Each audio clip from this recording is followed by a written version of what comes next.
Hi guys, welcome back to the podcast. I am here with Nick and Debra. You've met Debra already, but it's the first time we get to meet Nick, and I'm very excited for today's podcast.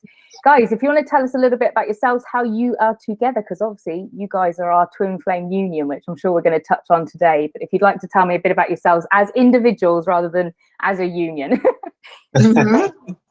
Well, I've been on Laura's podcast before, and we had a really nice time. And I'm an Akashic Records reader, spiritual mentor.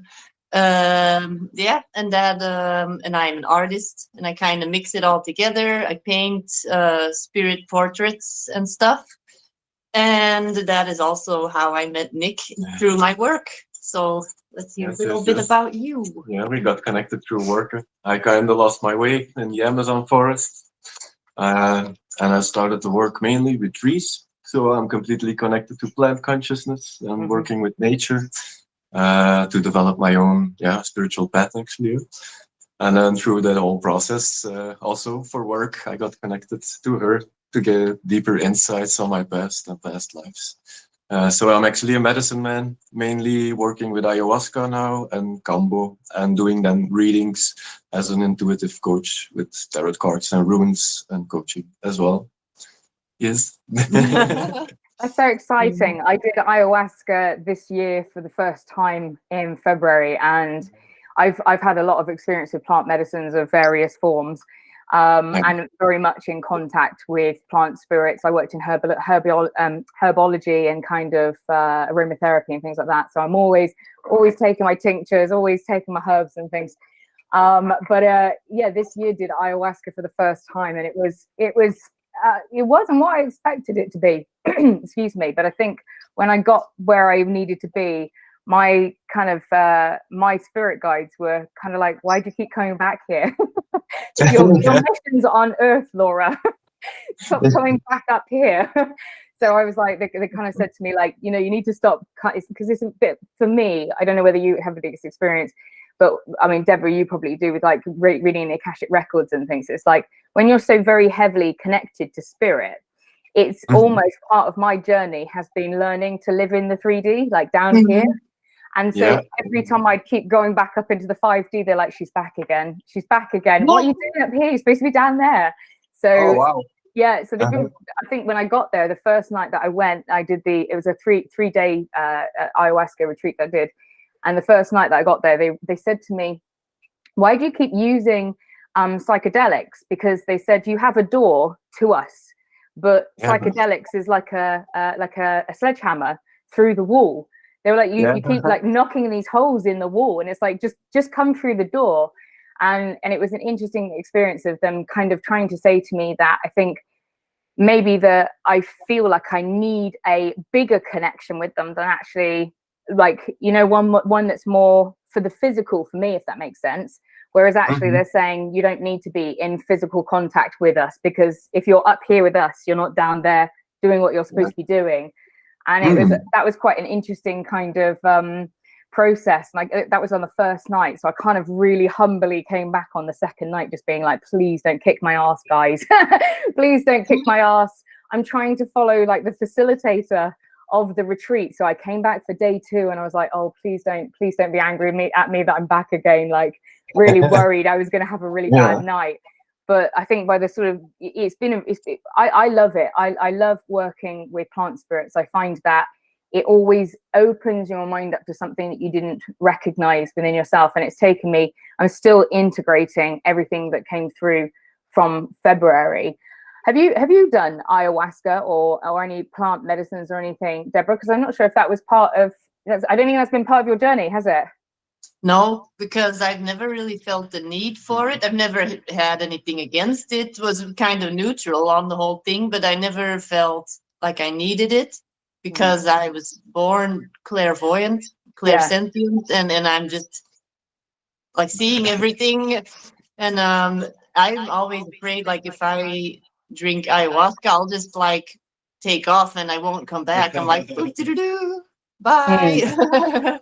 I can imagine you probably get the same kind of experience as what I've had. I think if you're very kind of, because I'm clairsentient and a clairvoyant, and well, I'm probably more kind of clairaudient than clairvoyant, but certainly clairsentient. And I've had that experience where they were just like, what are you doing? Stop coming back up here. You're supposed to be down there. And I think that's kind of I think you'd probably get the same experience where they'd probably be like, you don't need this. You don't need this. You're already in contact. We already had 2 ceremonies, Yeah. although it wasn't with ayahuasca, but it was also a big experience for you. And yeah, but for me, it's actually completely the opposite, actually. When I tap into my plant ceremonies and my spaces, it's just like a big celebration and welcome home.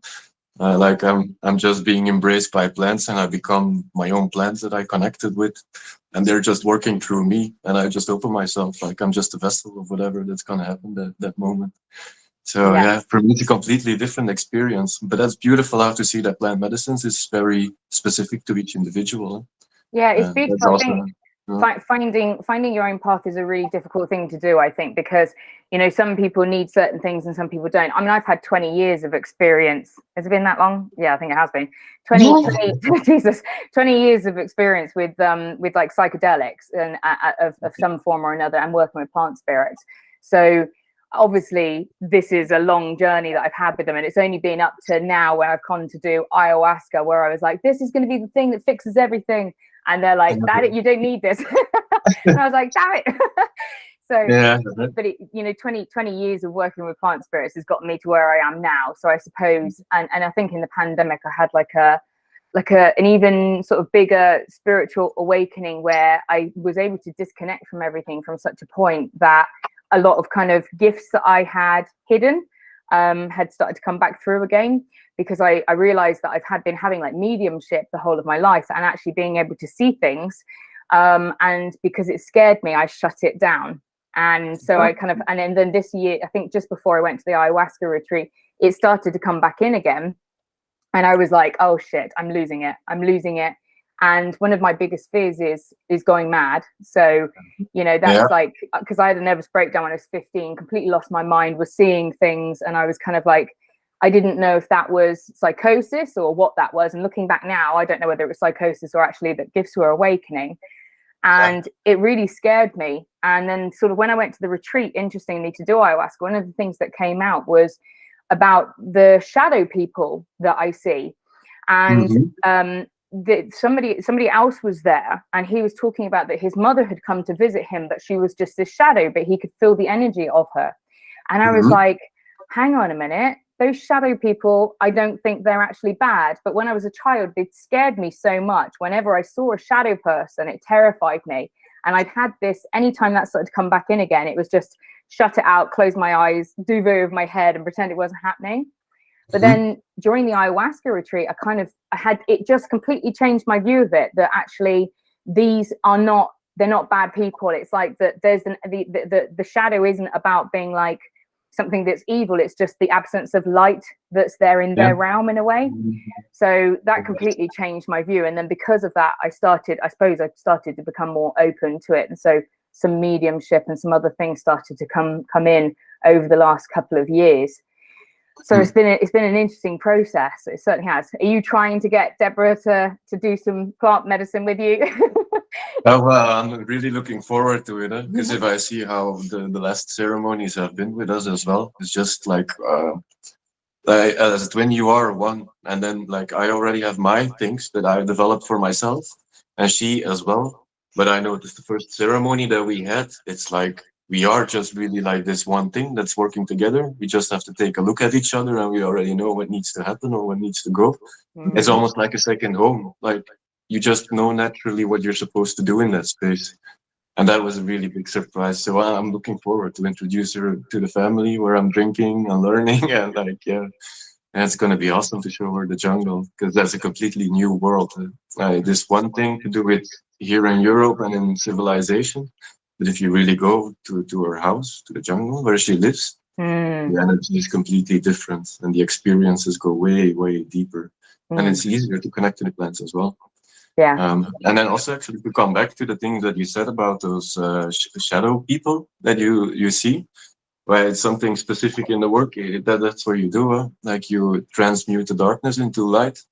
It's not that you're really battling it, but you're approaching these dense energies in a way of like, I want to bring you back to the light, or I bring you back to the earth to transmute in a neutral energy, to come back in the life circle for new creation, you know? So it's actually, it's not about seeing the bad and the good stuff, but seeing the full spectrum for what it is. I think that's been something that I've awoken to over, and I was talking to Debra about this on Instagram the other day, about this sense of awareness that there is no good or bad. And when you come from kind of like the polarization, and obviously that's part of everything, that there's this and that, but then on top of that is the one. So it's like the three things. Here we go. We got the hands out there, Debra with our triangles. You know, it's like the one that is actually the two, you know, and then it's the three. So it's like the darkness, the light, and the unity of everything. And I kind of got stuck, I think, a little bit through fear in thinking that there was like things that were out there that weren't good. And then I was talking to Debra about this, and I was like, it's not, there is, you know, it's just everything is, you know, and there's the perception of good or bad, but that is the perception that you're putting from your aspect, where you're aspecting that information from. And it kind of, this year, I think, has come to that real unity consciousness for me, which I've always been working on finding that we are all one, and remembering that, you know, there is no us and them, there is no darkness and light. It's all just things that are creating the balance to be able to keep creating that third aspect, which was originally the first aspect, you know, the thing that created everything beforehand. But it's I don't know about you guys, but I think the last 3 years for me have been a lot. I think it's the most craziest years that we ever experienced in our whole life. It started in 2018, and then it just started building up and building up and building up. So and at the time that I actually started my apprenticeship, she broke open all the way in the desert, actually at the same time that I started to drink my trees, and went into apprenticeship with Ron Wheelock. So it's quite funny to see as twins as well, how even that you're not together, that you still had certain points in your life that you really like had big changes at the exact same day, the exact same year, even that you weren't connected at all. Yeah, because when we were not together, we didn't know each other. Then, like, I was going through a major breakthrough, and he was on the other side of the world going through a major breakthrough. And then we started like going back on the timeline, like, what were you doing that year? What were you doing that year? And it all lines up. Yep. I've always had this theory that your twin flame just looks the same as you, and you two are just, I said to Debra about this, so I was like, you two are just like mirror image of each other. It's insane. And I've got friends of mine that I see that have kind of got married or whatever, and they're just exactly the same human beings, just male and female form. But you two just are perfect together. It's like everything, even you've got the same nose piercing and everything. It's like your smile is the same, your face is the same, you're just cute as hell. Oh, you really are. Yeah. For you guys. But that is also how I recognize twin flames. When somebody asks me, okay, is this my twin flame? It's the energy, because the way I see it, like, you have an energy bubble around you, kind of. But when you see a picture of two twin flames, the energy is one big bubble, and they're both in it. And when it's two people that are not twin flames, you can see that they're separated by their own energies. They don't merge, the energies don't blend, because they're not the same. And that's how I see it. So I can also tell that we started looking more alike as the months passed. Yeah, it is. And that's something that I've read as well, that you'll even start to look more like each other when you're in union. And in the beginning, I'm like, yeah, whatever, that's not true, that can't be true. But now that I'm looking at myself in the tiny little screen here, it's true. You're like, I don't have the beard. give it a year of growing. So tell us about your story then. Obviously, you know, I know, Debra, I think we've talked about kind of Akashic Records and Twin Flames and stuff on the podcast before. And last time I met you on the podcast, you were obviously not with Nick. So tell us a little bit about kind of how this came, because I've heard it, but I think other people would be really interested to hear your twin flame story. So let me start by saying your twin flame is going to come into your life when you are not looking at all, when you are not expecting it, and when you really don't have time for it. So that's what happened. Well, he contacted me. Another thing I'm going to say, the universe time releases information. They won't give you everything at once. So I did his Akashic Records reading. So he contacts me in January or February of 2021. I get this email or a message on Instagram, and he's like, "Hey, I am Nick, and I have this friend of ours, blah, blah, blah. She gave me your contact information, and I would like an Akashic Records reading." So, and that's it. And I message him back, and I'm like, "Okay, yeah, I'm gonna need a picture. I'm gonna need your full name, date of birth, and blah, blah, blah, and any questions you have." So he sends me all the stuff, and I'm sitting on my couch. I just had a baby then too, by the way. I had a baby that was 2 months old at the time, so perfect timing, of course. Yeah, awesome. With another person. So so I'm sitting on the couch, and I open his picture because he sent me, and he's like, "Yeah, this is like making an excuse, trying to like, yeah, it's not a good picture. I'm sorry." I'm like, "It's good. It'll work." And I look at the picture, and I'm like, kind of like looking at the picture, like, what is it about this picture? There's something about this picture. Like, I recognize you, but I don't know where I recognize you from. But then I'm like, okay, just focus. Don't get weird. This is a client. Don't start getting weird. Don't start getting attracted to people you work with. Just do the reading. So I did his reading. A week later, I emailed him, and he was planning to move to the jungle. So, and we well, usually when I do somebody's reading, it's like, here you go, bye. And like, you can email me if you have questions and stuff. But so I hear him in May. I get another message from him. So a couple of months later, I get a message from, no, that's not true. In May, I got a message around March. So a month and a half later or something, I get a message, "Hey, I'm doing this going away party at my house or something, getting like a thing, and they're getting together." But yeah, it was during the COVID, the first lockdown. I had a friend from Peru who got stuck in Europe, and he came and lived with us in the house. So yeah, we couldn't go out of the house and connect socially, but then we invited people in the house, and we started to do ceremonies over the weekend with Kambo and Changa and ayahuasca in the afternoon.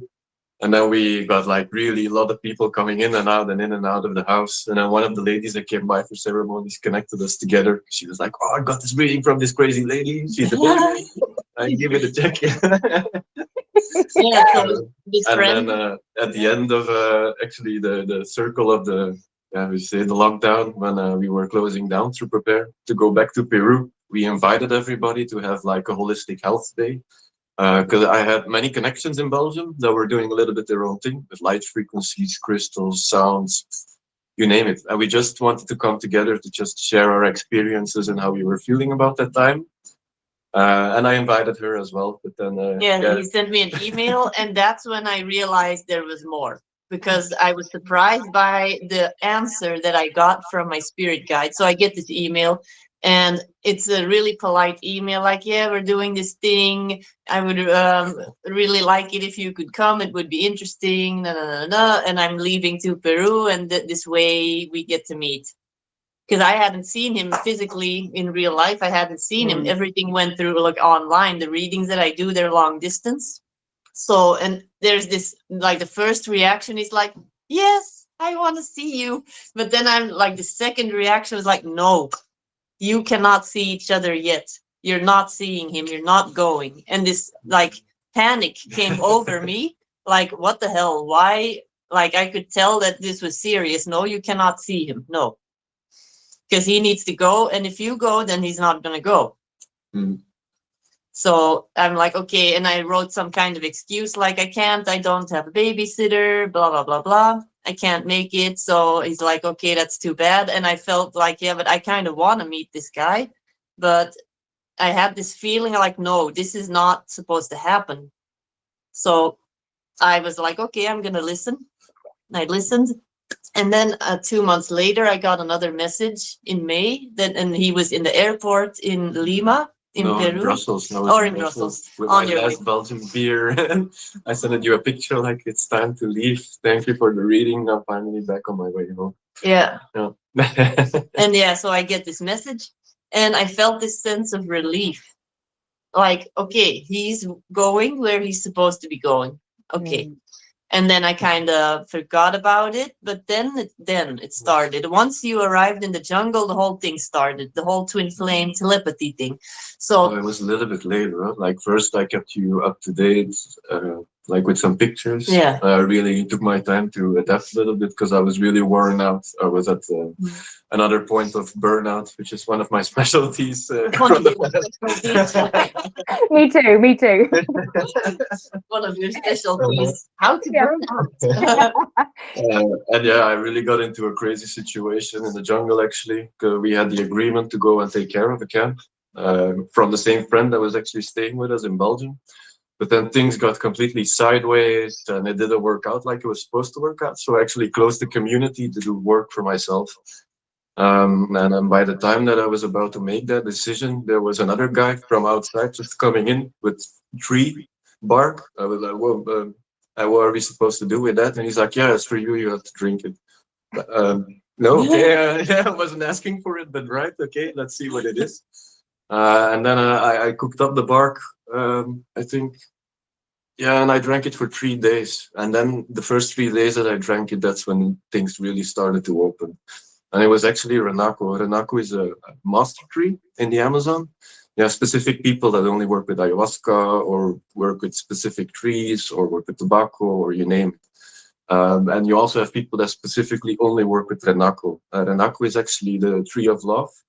It teaches everything about connections, relationships. It dives into past lives. It's the whole spectrum of the soul family, everything together. Unconditional, like love in the biggest sense of the word, basically. Yeah.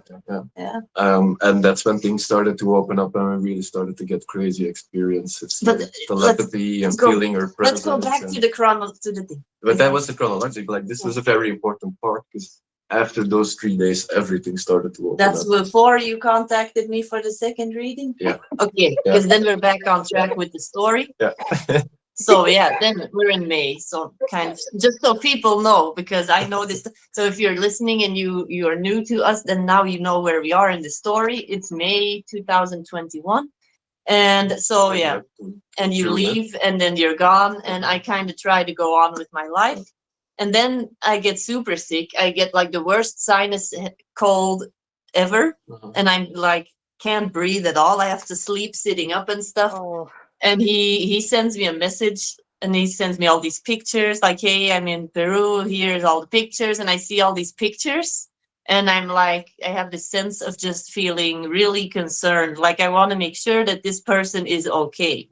And that's something that I've never felt with another like client before that I worked with, not like this. So that was kind of weird, but I kind of brushed it off. I'm like, whatever, don't get weird again. You're just attracted to this guy. Just act normal. It's just the hormonal weird stuff. Just ignore it. Because like my relationship that I was in at the point was not really that great. So I was like, maybe that's just it, whatever. I don't know. Hormones or something. Yeah. Or like whatever. And I also had a baby that was how old was he at the time? Year. He was a year old. And then year and a half. He was a year and a half. Yeah. And then so he emails me again like, hey, and the thing is before that, so he was in Peru and I could feel his energy. Like in my sleep, I was kind of floating around and I saw myself floating around in what looked like a jungle. And I'm like, what is happening? This is weird. Like night after night after night for 2 weeks or something, I saw myself like on the astral plane in the jungle somewhere and I could feel his energy. I couldn't really see him, but he was there. Like we were both together. And I'm like, what is going on? This is so weird. And I'm still ignoring it, still trying to ignore it.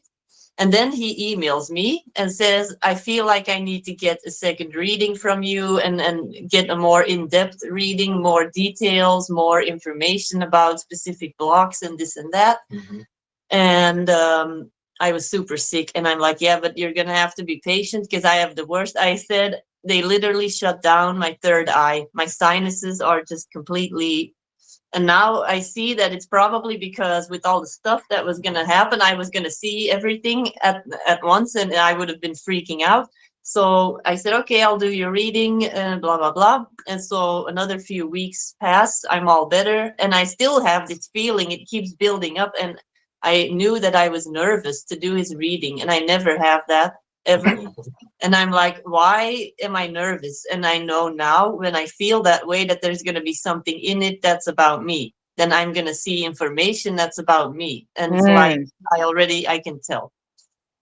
So I do his reading, I do the second reading. And by that time, I was way more practiced and trained. And I had developed a whole new way of doing my Akashic records. I did a training with Debbie Solaris, who is another Akashic Records reader, and she has specific techniques to connect to galactic frequencies and stuff.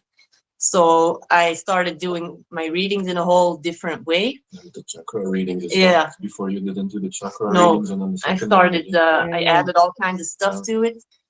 So I do his second reading, but the moment I connect, the first thing I see is us together in Lemuria, the two of us. And so I keep seeing lifetime after lifetime after lifetime of the two of us and what our connection was.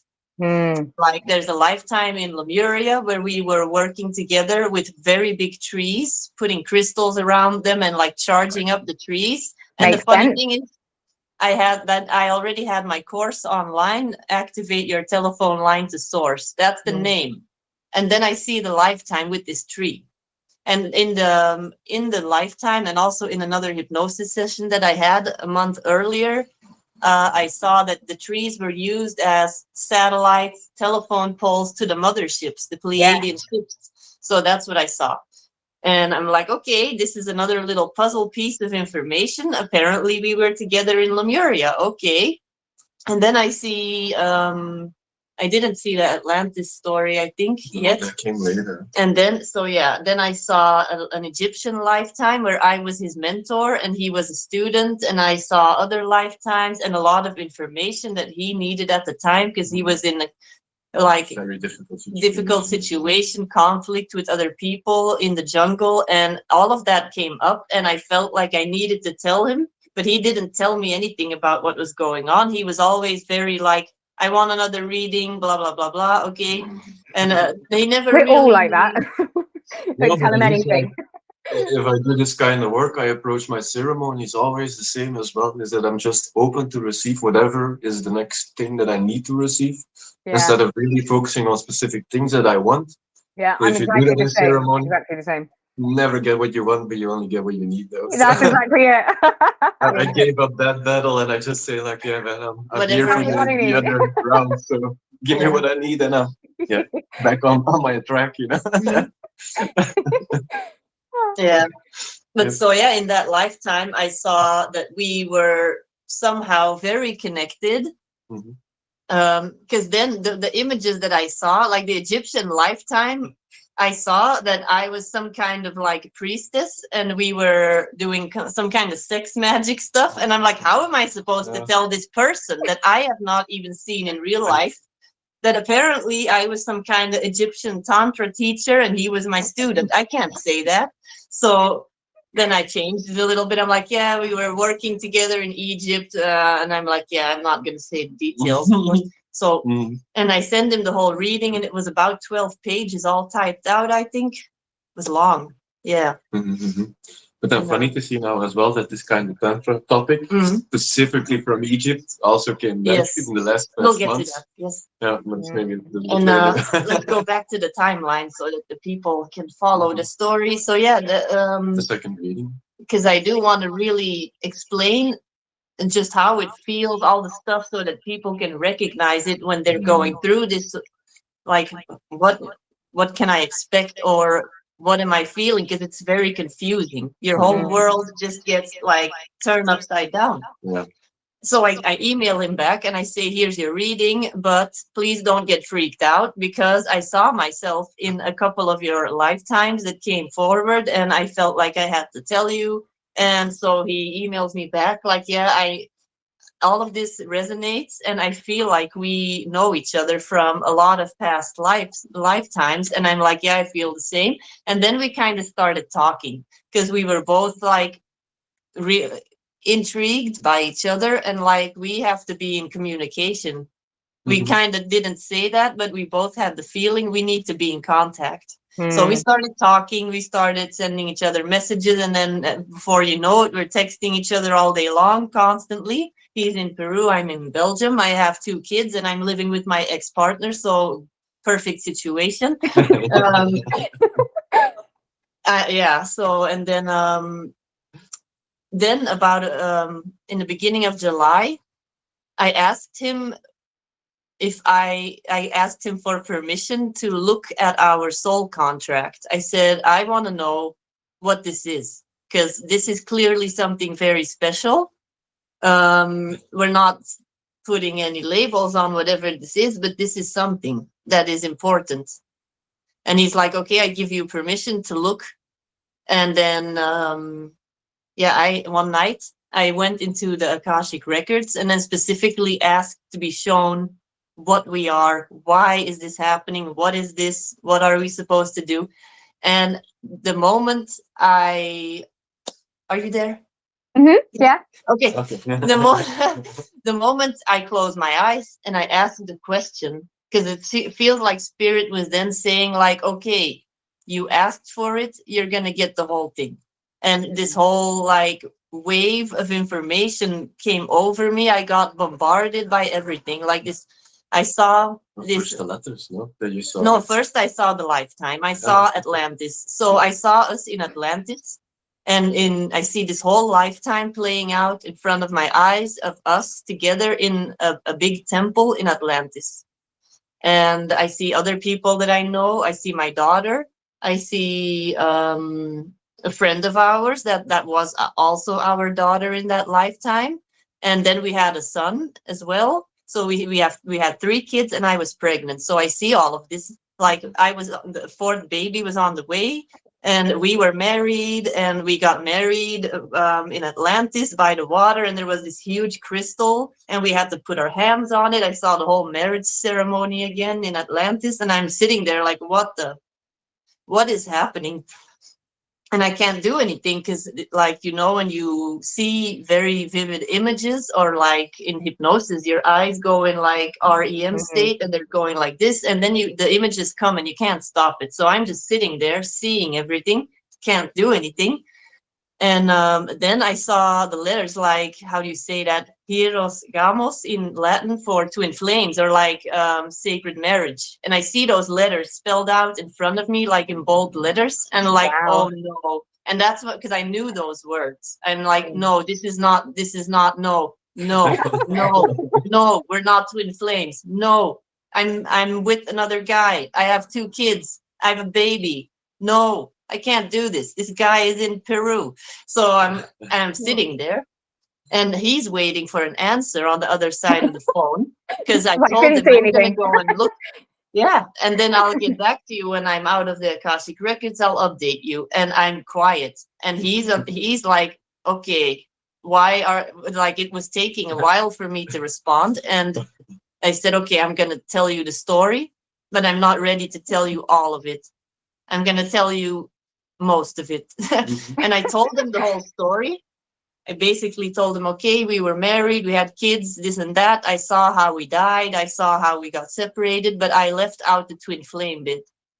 Because I was like, I wanted him to come to that conclusion on his own at the right time. So I wasn't going to force his individual journey and influence it with my information. I felt like that was my thing to do. So I told him everything.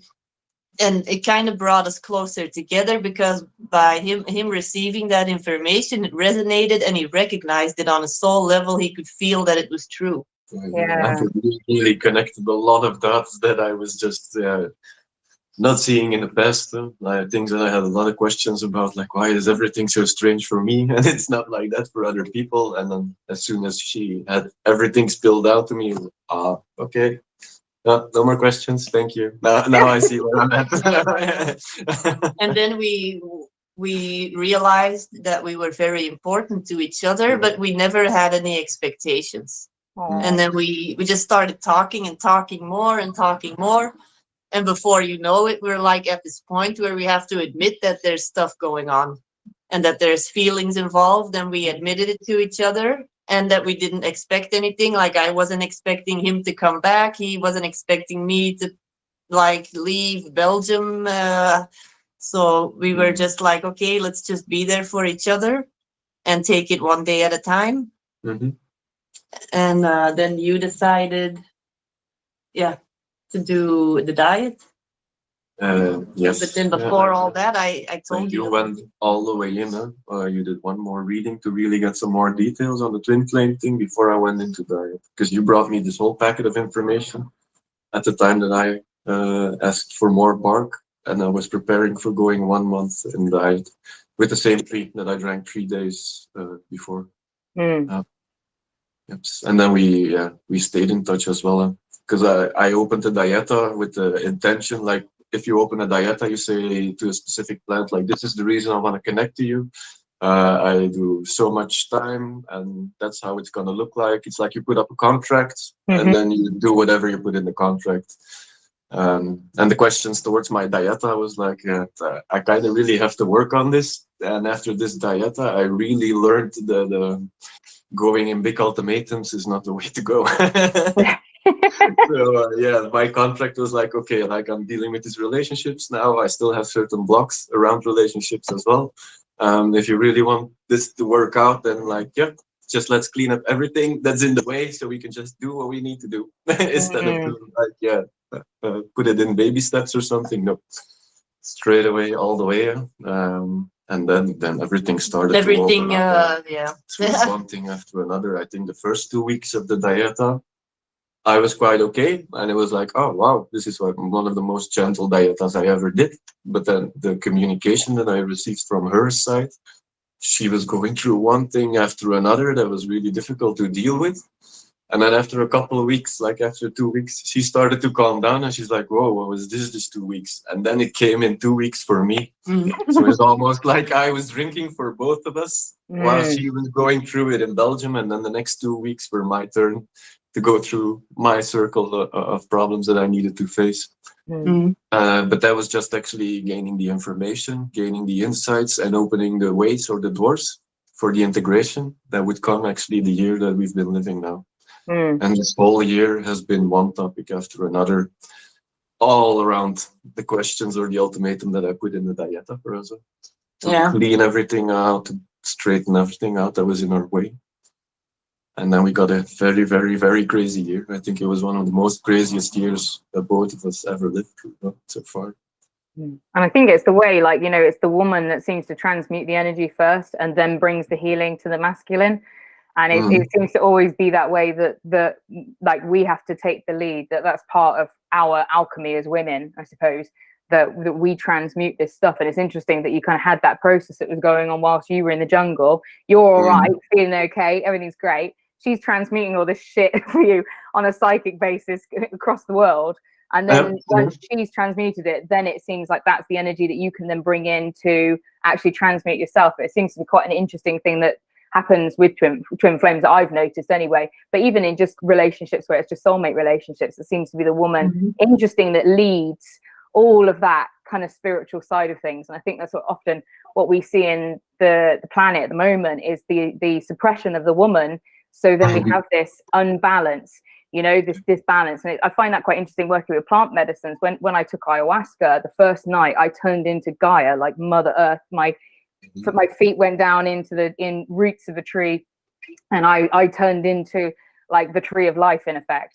And it was this most like amazing experience. But she said to me, they're not looking after me. And it's like they're suppressing the feminine energy, because it's the feminine energy that will be able to transmute all the trauma on the planet. And so the suppression of the woman in like on a macro basis and a micro basis, is really important, because it's the only way that this imbalanced masculine power can stay in power with like the kind of patriarch, as it were, but it's the only way that it can stay in power, because if the woman becomes unsuppressed, she will transmute all of the trauma. And I think on the second night, one of the things that they said to me was like, you are the alchemist. You're the alchemist, that you transmute it. And it's like, I think it seems to be something that kind of was running a little bit in your journey as well, where it's like Debra's doing a lot of alchemy for you guys in a way. And then once she's kind of dealt with it and processed it, she can kind of be there to maybe guide you. How did you find it, Nick? Because obviously you're in contact with like plant spirits, which is certainly a very physical thing, but I feel like that's more kind of rooted in this plane, as it were. I would say more the astral plane. Yeah, depends, because it's still a different layer. It's also energetically. Yes, absolutely. But like I think with Debra, because she's I don't know, it's different. It's kind of like you have something coming in from the outside, whereas it's almost like she's coming from the inside to something else, if that makes sense. I don't know whether that makes sense, but it's like when you had her come to say to you about this, that, and the other from the reading that you did, was there any part of you that was just like, this lady's nuts, like I don't know what she's talking about? No, but definitely for myself as well, just going inside of my own and really thinking through over and over and over, like, am I still okay? Did I go too far with my plans by sitting so long alone in the jungle now? And I'm really, because like stuff really started to change. I've always been a very grounded person. I've been raised by an atheistic mom. Religion wasn't at all in the family, and like the biggest part of my journey was already just opening up to spiritual planes, energetic parts of life, and really accepting just that there is more than the physical that we see. And I think this year, after 6 years, it's the first time that I really can say like that insecurity or that doubt is gone. Like now I really know what I'm doing and where I'm, just what I'm involved in, and there is no doubt anymore. It's not a search anymore, like what is real and what's not. And now I just know what I have to do. But the thing with plants is as well, for me, it's also something that comes from inside out, but it's just at the time that you want to connect or learn from specific plants. It's like, if I want to get to know you, we should meet each other. We should go and have a drink or go to a party or do some things together, and then you will develop a connection. It's the same with plants, because we are in this third dimensional reality here. We need the physical substance to connect to the molecular structure. Like we're not living in 5D anymore, where you can just work on an energetic base without the physical. So you need it, but actually what you do is energetically you let the plants that you connect with, you let them grow in your energy body. So as soon as I have a connection established, there is like the plants are in me, and then I don't need to drink them. I can just go and sit in my space and do my prayers and direct my focus to just open my connection, and I'm here. I can talk to my plants whenever I like. It's just how do you cultivate your relationships with the plants that you're working with. I don't think any of them are better or worse either. As I said, I've had a 20-year journey with psychedelics, and it's been instrumental in me keeping like that one where it's, because it's different for me. The psychedelics is kind of quite in the body, like through the body to get to that area, if you see what I mean. Whereas there's another side of it where it's like through the mind and through the third eye to get to that area. And when like with Debra, she goes through her third eye through to it, whereas when you're doing psychedelics, you're going like through your body to get through it, if that makes sense. So it's like, well, it depends. Like everybody has his own way of sensing it. I'm not so visual. Probably, that might be my way. I have other friends who are very visual, and they can really work with the visions that they got, like work specifically on what they see. But for me, it's like I work with what I feel and what I hear. So it's a completely different approach. And actually, I just see her as my teacher. It's like I don't serve ayahuasca now to people. I don't feel 100% to already serve. I really wanted to train a little bit more before I do that. But if I already work with people, I do drink. And then I let the medicine work through me, and everything that comes through is what I apply to whatever the client needs. And that's actually a more traditional way on how it was supposed to be, or how it was in the past. Curandero or the healer, he drinks the medicine, and he just has one person after another coming and sitting in front of him. It's also the same way that my teacher works. Like when we do ceremony, like you can come in and if you wanna drink, you can sit with us and drink. But then like for the rest of the night, you have like everybody from the block around that's sick, or they have a problem, or they want to talk about something. It's a whole line outside of the door, and it's like one person after another coming in and just sitting in front of him, talking about whatever's necessary. And then he goes in, checks, he drinks, he sings for them, and then it's like, okay, you have to do this, that, that, that, that. Next. Yeah, and I think that's a shame sometimes about kind of like the commodification, I suppose, of plant medicine, is where people who are not really ready in the right frame of mind, in the right setting in body, because they don't follow dieta, they don't follow like the practicals of these things, you know. So I think sometimes people go into these things without the reverence, because, you know, as you say, traditionally it would only be the shaman that would be drinking. Whereas now I think, you know, people in Western society have kind of taken it, and that everybody's drinking, and it's kind of like you're doing your own inner work at the same time, which is great. But for some people, they're not in connection with the higher parts of themselves or understanding, so they can't really make sense of what's going on, and it can cause more trauma, I think, because they don't know how to process the experience. Whereas previously it would have been the shaman who's been trained and has been drinking since he was a child, and is really, do you know what I mean, and is born into that. He's born into that pathway. So I think people should. I've got clients of mine who are like, should I go and do psychedelics? And I'm like, just go with it with reverence. Like, if you're called to it, okay, but you like go with reverence, because otherwise you're going to get your ass handed to you. And frankly, anybody that goes into it with this kind of like, oh, it's going to be really fun and I'm going to see rainbows and whatever, it's like, good luck, you're going to have a bad night. No, but like what it is for me, it really helps to clean myself up, to give me fresh energy, and to get clear insights on what's exactly going on. But it doesn't stop with the ceremony. But for many people these days, they go on a retreat, they do the ceremony, and they think that their problems have been handled. Exactly. And no, you just got the insights, and then the real work starts after your ceremonies. Yeah, all the integration. That's something that I see, like there is really a big lack of this, of people that really focus on integration work and are there to help people afterwards. Because I've seen the same. Yeah, and I find it really frustrating, because the part of it is like for psychedelics, years of integration after the epiphanies that you have, and making sense of what's gone on. And so often, you know, people just go and do a retreat, and then, I mean, look, I run healing retreats, and I do shamanic work, energy work with people, and I do kind of energy clearance and chakra work and all sorts of stuff, which is my own kind of homogenized practice of many things that I've learned. And even with that, I offer like a month of like integration with people that they can talk to me whenever, you know, if they need it, because you'll see that something will come up. Like 2 months later, they'll go, oh my gosh, and this thing's happened. And if there's nobody there to guide you through that, I think it's massively irresponsible of anybody that would give plant medicine to somebody and not be there for them. But I think there's so much money to be made in it.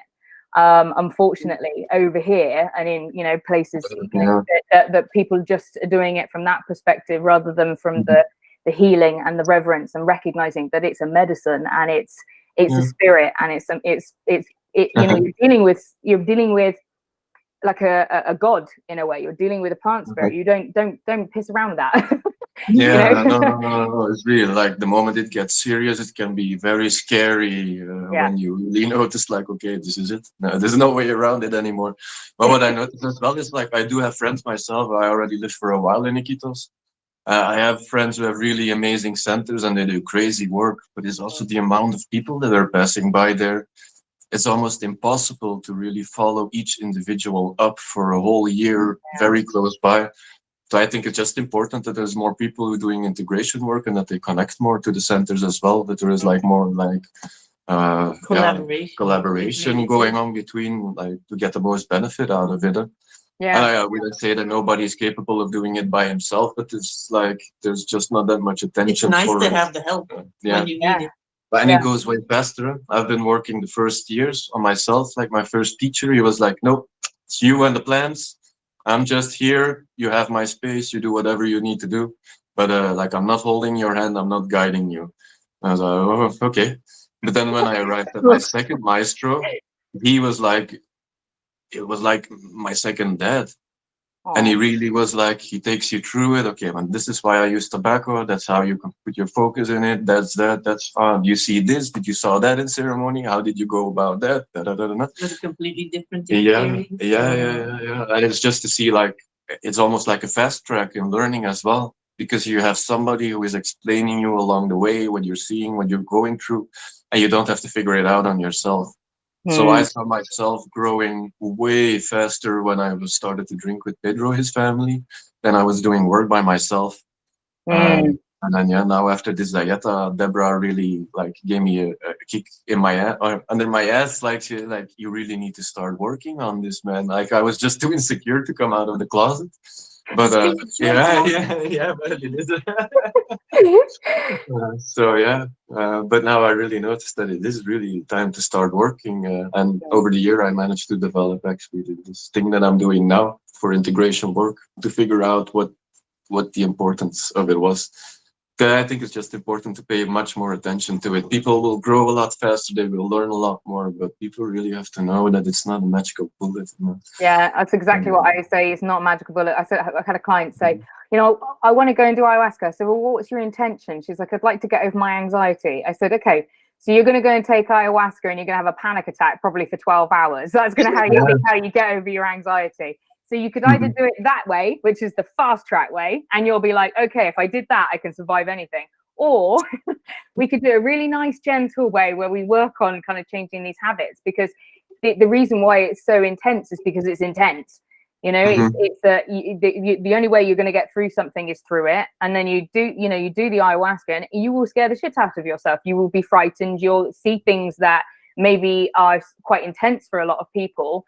You know, it's not a gentle process. So I'm kind of like, which route do you want? You can either have it like hard and fast and scary, or kind of slow and a little bit more mellow, but you'll get the same results. It's just, have you got the patience to do it? And I think for some people, they really do need that hard and fast route because they're not willing to break down the barrier that's required to do the slow work. But with each one comes, you know, a payoff, a payout. Which one do you want to do? So I don't think it's a magic bullet at all for a lot of people. So I don't think it's a magic bullet. Like this experience that you talk about now as well is like the way you approach yourself. Huh? If you're really hard for yourself and like stubborn, and there's certain things that you want to deal with in ultimatums, and that's the way you deal with life. Yeah, that's the way you will receive your ceremony. But the way that I see her now in ceremony, she's never that hard anymore on me. Like it's always like, hey, nice to see you again. What's up tonight? What are we gonna do? Like, what are we gonna look at? What's going on? Because you're facing all your shadows. Yeah. Because you're not afraid. You're not suppressing them. Because like my connection and my relationship with ayahuasca really changed. I'm not at all scared anymore. My ceremonies are also not that intense anymore like they used to be. It's more like a collaboration now, instead of she slapping me against the wall and on the floor and throwing me over the swimming pool and like that. Did you know finally what you needed to see? I know it's more like working together from a place of love now, and it feels more humble and like it's crazy. As soon as you put in the work, it's really like the spirits, they really like, how do you say? It's really like the celebration or you know, they really are proud about you, and you like these energies change. If you really keep on continue working with these things, these energies change, and it doesn't always is a hell ride, I would say. I totally agree. I've had the same experience with psychedelics. I think my first, like as I said, my first sort of maybe 3 years of using psychedelics was quite brutal. And then the 3 ceremonies that I did with ayahuasca, the first night was very beautiful, turned me into Mother Earth, very loving behavior. We drank three different ayahuascas, so from different regions and very different spirits. So the first one was a female spirit, the second one was a male spirit who was quite you know, but not kind of like in a nice way. And the third one was very much like ancestral, grandfathery, grandmama kind of energy, which was very loving, but without that. And the third night, I can remember, because I like you say, I'm a conduit for spirit. So they sing. And the first night they were like, you need to get up and sing. And I was like, I'm not singing. Second night, they're like, get up and sing, get up and sing. I'm like, I'm not singing, I'm not singing. The third night, they were like, get up and sing. I was like, okay, I'm going to get up and sing. So I got up and sang, and they were channeling these absolutely extraordinary, beautiful songs through me about the beginning of the earth and the journey of how Gaia was created everything. And one of them was in Spanish, which I don't speak a lot of Spanish. I speak some Spanish, but I was like, this is more Spanish than I know, which was also bizarre. But it was funny because I felt like, have you ever seen those little Zohar like things, and they're like in like a glass box, and they tell your fortune. You put money in it, and it tells you your fortune. And I felt like one of those, because I was like lying down on the floor, and at one point they were doing like a sort of spiritual surgery on me at one point, where they were coming in and taking things out of me, and I was just lying there. And then they were like, get up and sing. So then I just sort of popped up and then sang. The song ended, and then I just popped back down again. I was like, I literally just felt like a puppet that they were just putting a coin in, like pop up. So I think the biggest part of my whole journey for those 3 days was learning to trust myself and follow my guides. And they kept on trying to say, do this, do that, do the other. And I had this, my ego kept on coming in going like, oh, I don't want to upset people, or I don't want to do that, I don't want to do this, I don't want to be loud, I don't want to be noisy. And it was just like, you just have to do as you're told. And it was just constantly that kind of thing. And I think since then I've had that because I've always been in contact with them, whatever. But I think sometimes you ignore it because of fear. And I think when that fear creeps in, when you start to push out your intuition, and I find that's always that's when you start going down the wrong routes in your life, because you start ignoring the arrows on the pathway. You're like, no, I'm just going to ignore that arrow and go this way because I think of this fear or that fear or whatever. So I think my whole kind of process is just learning to trust myself and not worry about if people think I'm insane. Me and Debra have talked about this before, because I think one of the first times I spoke to her, I was like, just worried that people are going to be like, she's clearly schizophrenic. No, but it is. But I'm not. No, it is.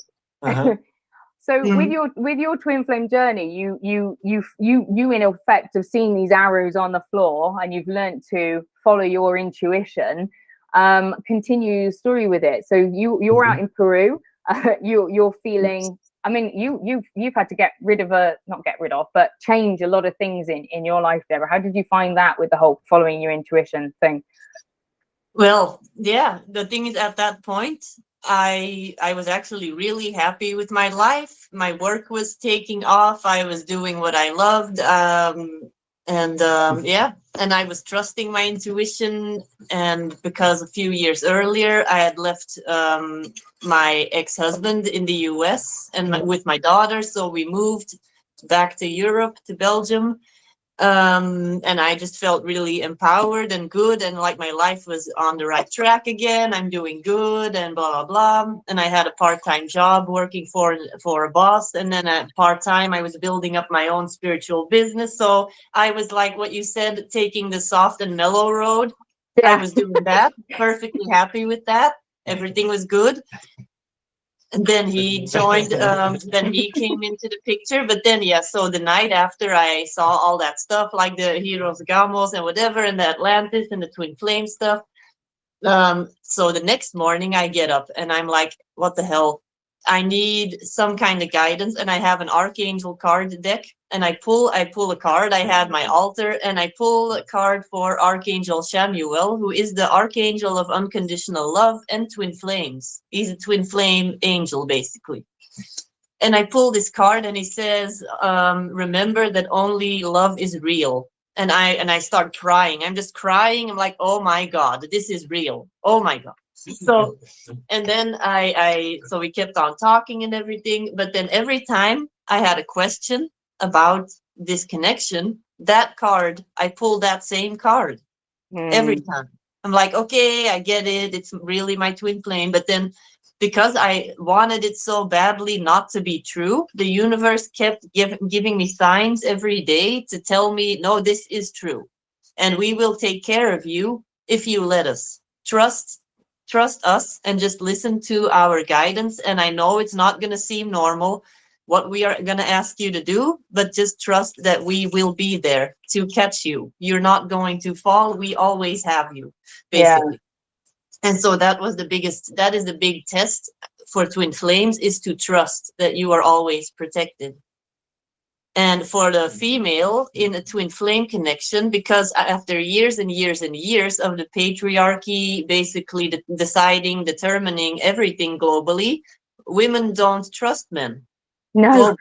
That's the imbalance again, And that she was talking that's what about in the twin beginning. flames, and like the imbalance, and that's the thing. Twin flames are being forced on an individual level to the female completely has to trust the masculine, because otherwise it's not going to work. So all these things are going to come up, and you have to trust each other completely. So I'm getting sidetracked. Anyway, we'll get back to that point. But so we're in Belgium and we're talking, and then he's going to do his dieta, and he's like, okay, I'm going to go and you won't hear me for a month because I'm going to be in isolation drinking this plant. And I decided like to tell him anyway, tell him that we were twin flames. And I sent him all kinds of articles that I found, but there's a bunch of crap out there about twin flames. So you have to really look for good articles or good information. And I sent it all to him, went to sleep, and there was a 9-hour time difference. So I'm like, okay, sending you all this stuff. Phone is turned off now. Bye. And I'm sleeping. I'm like, okay, he's now freaking out, thinking now this is the point where you're crazy. Oh, that's good. And then at 4 in the morning, I turned my phone on because I felt that I had to look on my phone. So I'm like, okay, I have to look at the phone now. And I got a message from him 15 minutes earlier. And he's like, oh, now I understand everything. This makes so much. So for him, it was just like a puzzle piece that fit perfectly, getting that information. And the connection only got stronger. The telepathic, energetic connection, it just grew stronger. And then there was this, at a certain point, I was like, I have to ask him to come back. And that is going to set off a whole snowball effect of chaos. That means, and then at that point, I was already living at my dad's house because I had moved out of the house that I was sharing with my ex. And I moved in with my dad about a month after we started talking. And because for me, I was like, okay, because but it showed me just by communicating with him, the way we were talking, this unconditional support and love, and not even expecting anything more. That was like, I want this or nothing, this or nothing at all. And I don't care if the rest of my life we just talk on the phone and I'm single, fine. I don't even, it showed me that I didn't want to be with my ex anymore. And not only to be with him, no, just to be not with my ex. That was not good. So I moved in with my dad with 2 kids. So that was great. And then I started talking more and more. We were talking, and then I think I only lived at my dad's for 2 months, and then he came to Belgium. But what happened? And then the whole, and then all the stuff, all the chaos, all the stuff that needed to come up, like karmic connections that needed to be dissolved, a lot of blocks, inner blocks, and that I didn't know where they were coming from. But then it became clear that a lot of the blocks that we had and that a lot of twin flames have are connected to the original separation in Atlantis, when a lot of twin flames were actually targeted, because that is the thing. In Atlantis, people were perfectly aware of the importance of twin flame couples and the energetic work that they were doing, because twin flames are not 1 + 1 person is 2 people. It's 1 + 1 is 3. You're a triangle. And because you are again.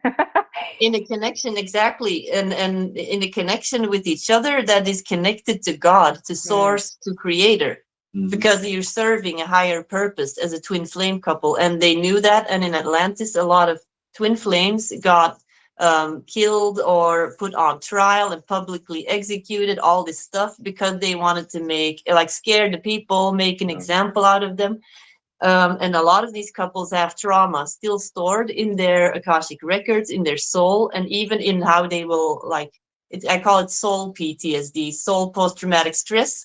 And then you will all of a sudden lash out at each other or have these crazy, like an introvert. I like being alone. But when we got together, if he was not with me, I would have like anxiety almost. And I'm like, where is this coming from? Why am I feeling this way? This makes no sense. I'm not like this. And then all of this stuff is connected to how we were separated back then. And all of this stuff is stuff that if you know that that is playing in the background, then you can look at any argument that you have, any triggers that come up from a whole new perspective. You have this whole new dimension of information that is influencing you in this lifetime. And when you can look at the whole picture, then you can really communicate and solve a lot of these triggers, blocks that are standing in between you two. So that's what our year now has been like ever since he arrived in Belgium. It's been just a lot of transmuting, healing each other, healing ourselves, making sense of a lot of stuff, and even stuff from our childhood that we are now solving together that we couldn't solve individually, that was only able to be solved once we got together. Or that we dealt with till a certain point and you really thought like, okay, I saw it, that's what it, but now that you see that you come together, it's still like, oh no, it's still some leftovers to go through. It's not gone completely. Yeah, there's like that onion. I know I say that a lot. I probably explained, you're this onion and you solve, like you peel all these layers of trauma away, and you're at this like halfway through this onion, and then you feel good and you're fine. And oh, I solved my trauma. I'm doing good. I'm not triggered by anything anymore. I'm all healed, whatever.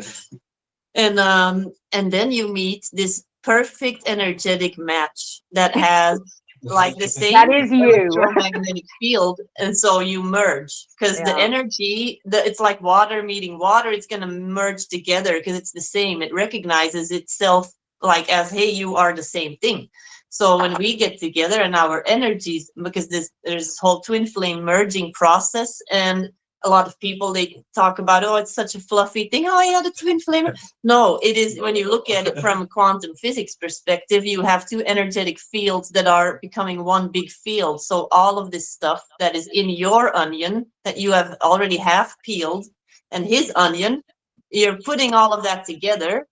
And then all of this stuff, because my light is shining on all of these dark spots that are still there, and his light is doing the same. So all of a sudden, all this stuff comes up, and you have this half-peeled onion of trauma that you still have to completely peel. And then there's a chance to do it with this other person, and you think, okay, I thought I was healed. I thought I took care of all of this stuff. Why is it back? But it's not back. It's just, it was still there. You cut the weed, but you didn't pull the root. Yeah, it's like cutting weeds in the garden or something, and then you don't pull the roots out. But now you're pulling the roots out with the help of this other person. Yeah. And what do you find with like twin flames, that like, what would you do? Because you guys, you're very receptive to it, Nick. But what if you had like somebody who was very spiritually awakened, and then their twin flame partner is not at all? Like, how can you? Because I would imagine that if that were the case, you could say to your twin flame, "You're my twin flame," and they'd be like, "What's a twin flame? That doesn't exist." Like, does the meeting trigger off maybe a spiritual awakening for the other person, or have you ever seen partners where one is very resistant to this stuff and the other one's just trying to lead the other person through? What's your experience with that? Well, maybe not always like resistant, but more like not willing to break the old patterns to get to this point, because it looks like, oh, this is going to be very uncomfortable, and that some people are a little bit scared to go through it, or really like holding back, like, whoa, that's too much, like I really don't need this in my life anymore. But then not everybody is noticing when they're 20 or 30 that they are twin flames. Some people are 40 or in their 40s before they realize. Like if you're already in a marriage and so forth, and with kids, and it can be a very difficult thing to deal with in a certain way. But what we advise people to do if you're in this kind of situations is continue working on your own process. Because if you just like allow the other part of your your energy of your soul, like let your partner do his thing on his time in his space, but at the same time you do the same for yourself, and while you're already cleaning for yourself, you're cleaning parts for your twin as well. And that's where people need to learn that the focus is like, if I work on my inner balance, my inner balance will create balance around me.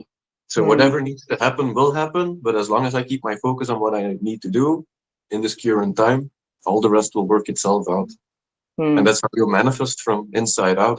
Like if you work on your own balance and you manage to find balance within, that will have a ripple effect on the world outside you, and you will see that things slowly start to work itself out around you as well as you figured out what the problem was inside. And I suppose the beauty of the fact that there's so much kind of residual trauma with each other, and also such a magnetic pull, is it you can't help but create huge amounts of healing from it, because it's like as soon as you meet somebody that's like there's this pull towards this person and I'm gonna have to destroy my life to be with this person, but it's like that triggers off all anxiety, fears, worries and stuff. And like you say, the only way that you can deal with that, you can't say to somebody, I mean, you guys were receptive to it. We can't really say to somebody like, you're my twin flame and we knew each other in Atlantis and that's why I have to wreck everything. Like most people will be like, what? Yeah, but yeah, we do realize that we're privileged in that way. But then when I asked why is it like that, and they were like, well, my spirit guides, because you need to get to work. You're going to be assisting a whole lot of other twin flame couples that are going to be awakening. So, and then a friend of ours, Paige, she did a tarot reading for us, and she said the same thing when we just got together. She said the reason why everything is going so fast, like we got together, everything was just like a spaceship that took off, like, okay, here we go. Yeah. And it went super quick, everything. We immediately, because we were saying that the other day, like there are not many couples that could work together, have a business and get along. Yeah. And at the same time, we are building our own business. We don't have a steady home base. We're in a country where we're not at home. There is like never a security for the next week, or like now we're good with the house that we have. Yeah. It's nice to have a place for a couple months in a row, but it wasn't always like that, because we were sometimes going from one place to the other to the next, week by week. And then like and at the same time you're doing then this very, very deep shadow work, and you have to be present for your business, and you have to be present for the kid, and I know that all feeling. these things all together. It was like, oh, you don't do it, or you do everything now all at the same time. I just heard when I was saying that to you that my spirits guys just said to me the reason why they're experiencing it in this way is because of the guidance that they're giving to people. So they said, when I was saying what I was saying a minute ago, they said to me, Laura, not everybody's journey is supposed to be that way, because not most twin flames who are meeting at the moment are having a journey for just the two of them, whereas your journey is a journey for everyone, which is what I just heard from my guys. But I think as well from the perspective of like what I've noticed with my practice for kind of spiritual healing for people, I've had a lifetime of being put through everything. So drug addiction, alcoholism, domestic violence, rape, you know, the list goes on. And I asked them a while back, I was like, why did I have to go through all this stuff? It's like, how are you going to heal everybody, Laura, if you haven't been through it? And I was like, oh, okay. But it's like for you guys, the reason why your journey has been like a baptism of fire in effect is because that's the essence of everything that you're giving to the other people. So it's like you are supposed to be leading people through. That's what my guys just told me. You're supposed to be leading the people through, and showing everybody that even in like with all the trauma that you'd experienced, the difficulty of Debra leaving her life, the difference of you moving from where your pathway of being in Peru, and all the difficulty that you'd experienced along the path of moving and traveling and doing all the things that you've been doing. It's to create that acute and chronic difficulty. So there's nothing that anybody could come to you with that you wouldn't be able to say, we've been through that, we've experienced it, and if we can get through it, you can get through it. Because it's the same thing what I say to my clients. It's like, if I've got through this, you can get through this. So I think there's certainly a big pathway here for you for the awakening of all the twin flames that appears to be coming over the next sort of decade, I think. Do you think, Debra, do you think that people can like run, you know, if somebody's not ready and they're like, I'm not ready, and they don't really see the importance of this relationship, are the people that are able to kind of push this relationship out of maybe this lifetime, or is it something now that we're in a special time of kind of, I know we're in a special time of ascension at the moment. Do you feel like there's going to be no avoiding it for people? It's just kind of pushing it further away. That is a good question, and then it's not the first time that I've heard that question. I feel if you are twin flames and you're both incarnated right now, and you then, you're gonna end up together, and if you fight it, the universe will fight harder. Yeah. Do you want the mellow road or the Yeah, because that's your soul contract. If you're here in this time of planetary ascension as twin flames, it's because you're here to hold a lot of energy, to be an example, and to break down barriers for other people, and to set a new paradigm for higher love. And it's not going to be easy, but that's the thing. People have to see that others are doing it, and if they see that others are doing it, then the threshold is less high for somebody to also do it or try it.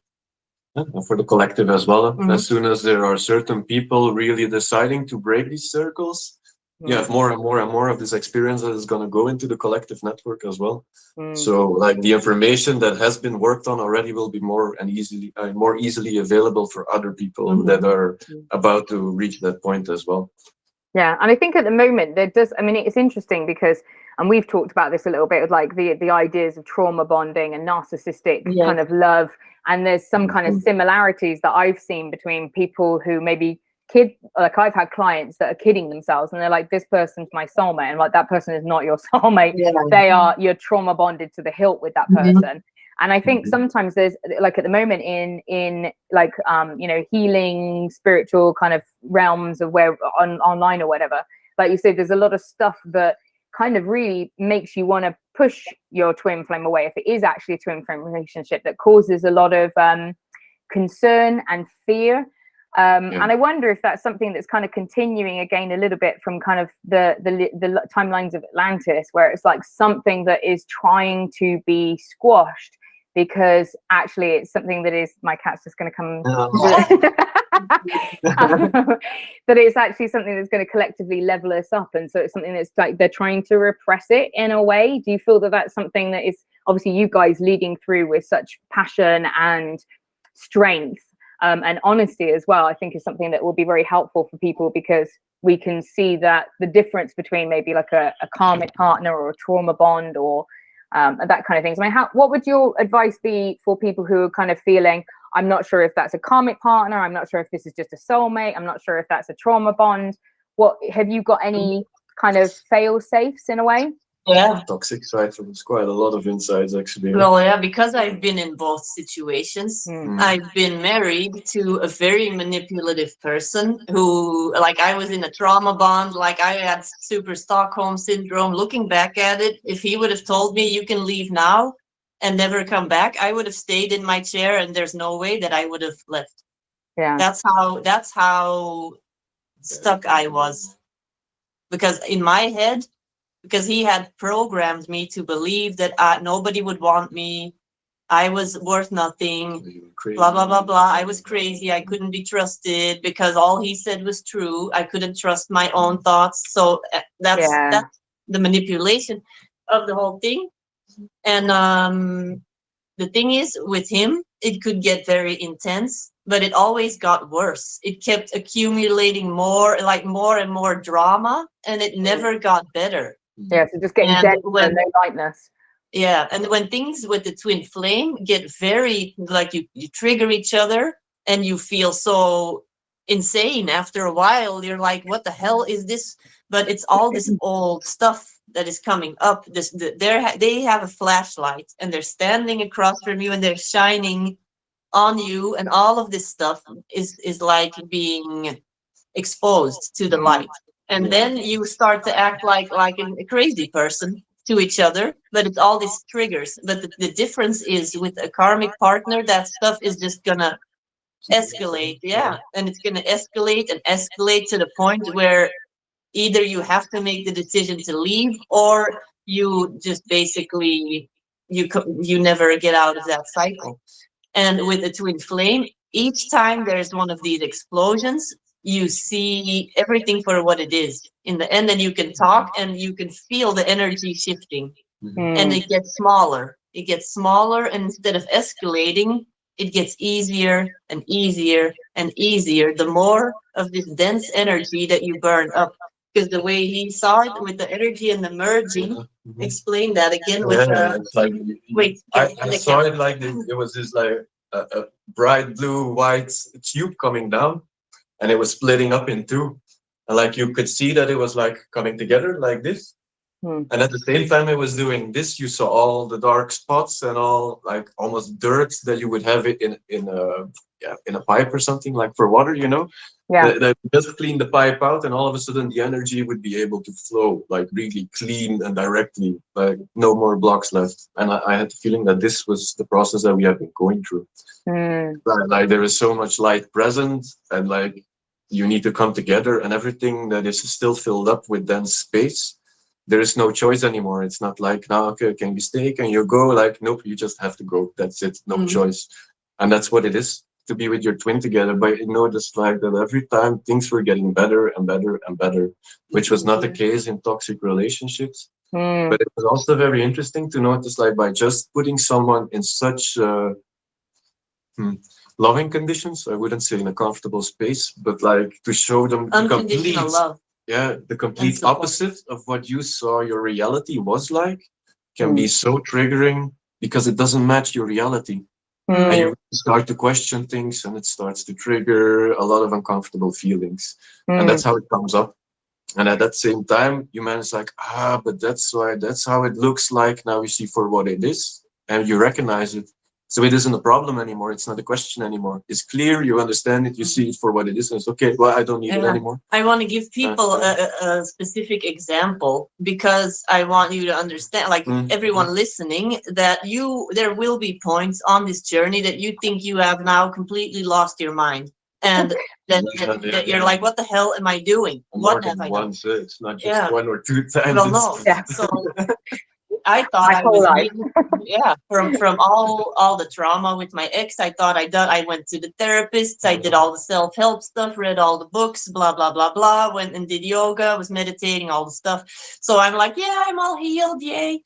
And I'm in Belgium. So, and then I go on with my life. And as far as I was concerned, I was healed. I was doing good. It wasn't affecting me anymore. I wasn't having active post-traumatic stress symptoms. So I'm like, yes, I'm all good, blah blah blah, fine. Then I meet him, and the longer that we've been together over the months, more and more of this stuff is dissolving, and we're getting closer to the root of this onion, where this really black core of really dark stuff was. And also connected to other lives. And connected to past lives, connected to childhood, connected to that really awful marriage with my ex, with whom I now actually have a normal we can talk, we can communicate. So we don't hate each other. We're not going to be best friends, but we have a child together, so we're in contact. But I can also like see that he played a role. He played the role of being the horrible, abusive husband, so that I could now help others get out of situations like that, or help them when they find their twin flame, how to deal with the triggers of being abused by men and now experiencing the opposite. So that's what happened, because he had this unconditional love, support, never judging anything I was doing or how I reacted from trauma. I don't even know what triggered it, but I dissociated a lot during my marriage. And there were this entire scenarios that I didn't even remember that happened, conversations, situations that happened that were really awful. And it wasn't that even a part of your story anymore. And all of a sudden it started coming back, like all these memories, images, feelings, experiencing the whole thing all over again. And and I was here on my own, and he was upstairs because he was gonna sleep on his own for a night, because we do that sometimes to give each other some space when we have a lot of stuff going on, that we'll like sleep a night on our own. We have 3 bedrooms here. And he's in his room, and and I start seeing all this stuff again. I start feeling all this stuff again. And if you have post-traumatic stress, people that have this, they know there's no off switch. No. And when all these things come, then you just want it to stop. And I remember I was up all night, and I couldn't sit down. I couldn't lay down. I was going from the kitchen to the living room to the bedroom, back to the kitchen, because I wanted, like, if I go over there, it'll stop. If I lay down, it'll stop. If I eat something, it'll stop. But I couldn't eat, and I threw my yogurt against the wall because I was so angry. I just wanted it to stop. I started throwing stuff because I thought if I throw stuff, it'll stop. Like, and I'm like, what the hell am I doing? And all these images, and I was hyperventilating. And he saw me again the next morning, and he's like, and I'm just like, I'm a mess. I'm like, how do you even want to be with me? I'm completely messed up. I'm broken. Like, that's what I felt. I felt completely broken, and like, how could you ever want to be with me with all my baggage, with all my trauma? Aww. And then he's like, why would I not want to be with you? You're my other half, and I love you, and I don't judge you for anything. And and that has been a big part of the healing, because I was able to show all that stuff. And that's what you have to keep in mind with your twin flame. You're going to bring out all this craziness, and you cannot judge it. You have to remember that it's coming up to leave, to be released. And also know, when the time is to let your partner be, to sit with the insights that are coming through. But for me, this was one of the biggest things that I learned this year, was like holding space. And then that evening that it happened, like, I could hear that a lot of stuff was going on, and I was really worried. But at the same time, you're receiving this information that and you're not leaving your room, you're staying here, you're not supposed to get involved now. So I had to sit the storm out and actually, like, be listening on the point of my bed to make sure that nothing dangerous was happening in the house, and just trust that she would make it through. And the day after, be there for her at the time that it was time to pick her up again and to take care of her. So it's a very difficult thing, and you really have to learn when it's time to get involved and when it's time to take a step back as well. That somebody is really in need to go through this, doesn't matter how ugly it looks like, because like she said, it's leaving now, but you have to go through it before you can let go of it. Yeah, that's quite a psychedelic experience in a way. It's like, you know, the fact that you've been through the training that you've done with plant medicine. It's like when somebody's in process, they're in process, and there's not much you can do to kind of make things better. And it's just holding space for them and keeping them safe. And I think maybe some of your training in the jungle has probably led you to be able to be everything that Debra needed in that moment of holding space, keeping safe, and allowing her to go through her process in a way. But that was it. Yeah, exactly. Because I got the news last time I was in Peru. After my dieta, I got green light. Okay, like, dude, you're ready. It's about time to start working. You're not a student alone anymore. I was like, okay, but I wouldn't even have any idea how I would start my work. Like, I'm not comfortable serving to other people. But it's not about that. You'll figure it out during the year. Yeah. And then I got this huge initiation in my twin flame relationship, reconnecting together. And I'm like doing everything that I've been taught in the jungle has been put to the test in this year. And how are you going to deal with this? And then being involved in a situation where you're personally involved in, emotionally as well. And then trying to hold the space and see things from the bigger perspective for what they are. I think it's going to be way easier with people that I'm not personally involved with and emotionally connected to. But that was a very huge test. And it was indeed the trees, like, okay, now you're really going to work. Like, do you know what it is to hold space? Do you know when to get involved and when to step back? And all these very simple, basic things. But in depth, I've never been so deep as I have been today. And just to understand these simple things, I think my last block was a little bit the basic of what I explained now as well. Is like just the depth of basic foundation is going to be so strong that it doesn't matter how complicated you get in your practice. Like the firm base is, or the firm basic or foundation is actually everything you need to really make it through the most difficult parts of whatever that a person is going through. And that's that thing of, you know, that baptism and fire in effect, is like once you've done what the worst is, everything else is very simple. It's like I find any challenges that I get in life now, it can never be as bad as anything I've ever been through. So you become a little bit like Teflon, you know, everything just slides off you, and it's okay. Water off a duck's back, as they say. You said about like signs for kind of finding your twin flame, Deborah. I wondered if there was anything like angel numbers or synchronicities or certain things like that that you found. But it started when I still lived in the US, and I was still with my ex, but we were separated. Well, kind of, we were still in touch because we had a child together. But I was living in a trailer at the moment, in a fifth wheel trailer that was actually pretty spacious for a trailer, but it was nice. And I had my spiritual reawakening, because I was always spiritual as a child, and I was channeling my spirit guides when I was 13 and doing rune and tarot readings for myself and my friends in high school and stuff like that. And then I kind of like switched it all off when I went to college, because I wanted to fit in, be normal, blah, blah, blah. I didn't want to be the spiritual weirdo. So, and then, but I was meant to do that because I had to go against my intuition and marry my then husband, because I could tell from the beginning like something was off. And if I would have been really in tune with my intuition, I probably would never have married him, but I wasn't. But it was meant to happen that way. So I had so that I would learn all the stuff I needed to learn.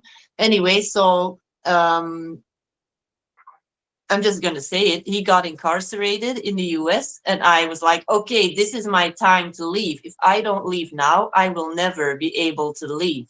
So I had to basically run with my daughter. But when I was still in the US and preparing everything, working with an attorney in Belgium to safely go back with my daughter, so that I wouldn't be charged with kidnapping charges or something. So I had to like think this whole thing through, and I had a spiritual awakening again right there in my trailer.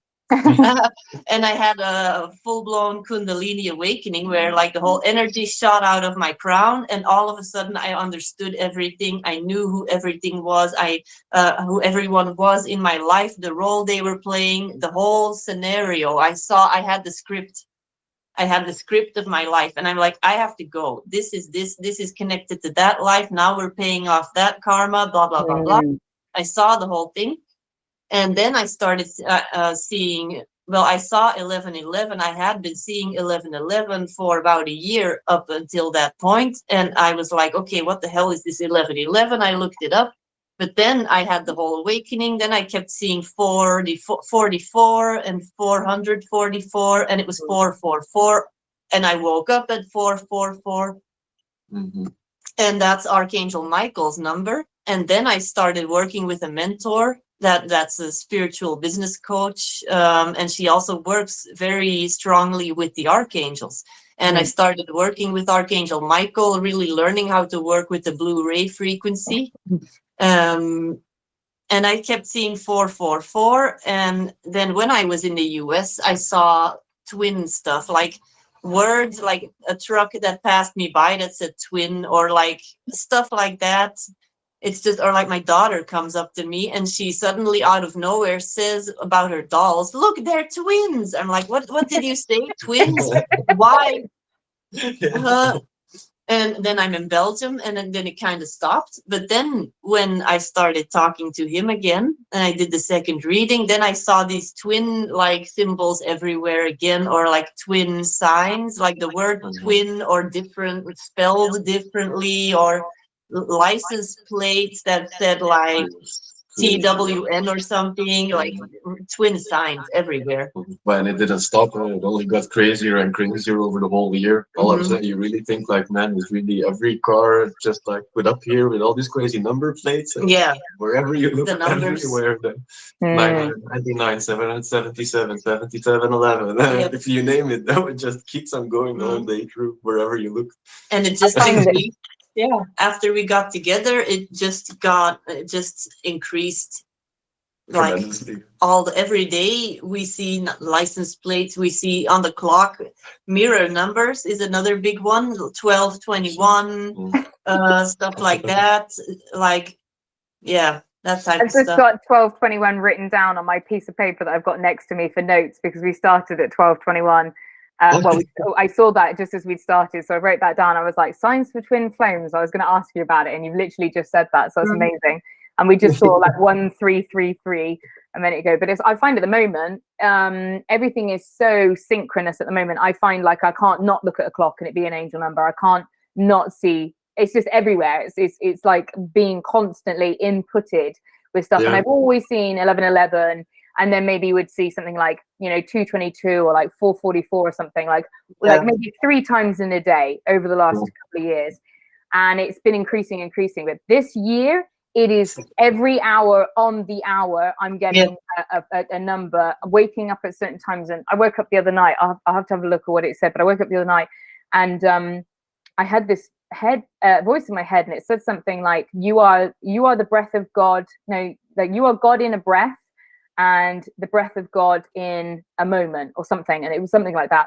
And I was like, wow, that's fucking profound. And then they go to me, look at the clock. And I looked down, it was 555. And I was like, shut up, guys. Do you know what I mean? It's just like, people think you're mad. 555. That's a very important one, because that's for transformation, change, but all positive, like positively oriented transformation. So you're at the tipping point, halfway of the cycle, like things are about to change. I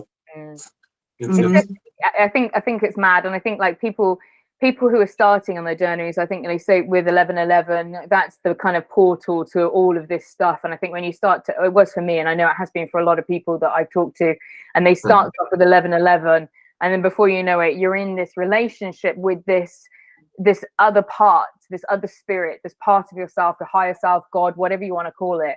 And then before you know it, it's talking to you every day, all day. It's talking to you, signs and symbols and numbers and letters and things like that. And I find that has been, for people that are listening who are kind of like, how do I get in contact with this part of myself? It's like, you just watch, because the universe talks in symbols. Symbols and numbers and things. It's way that it can kind of manipulate things. I find if you ask a question, that it will answer you in a radio song, or something. You walk along and you'll see a headline on a newspaper or something. You'll always get the answer. But a lot of people want this. When you say, I work with Archangel Michael, they want Mikey, I'll come in through the window going, I'm here with it. And it's like your expectations a little bit too high for like the 3D realm. You need to find a way that you can contact spirit and watch and pay attention to this stuff. But I think it's very interesting that you guys had a lot of this, these signs and symbols and synchronicities that were coming through with your twin flame journey.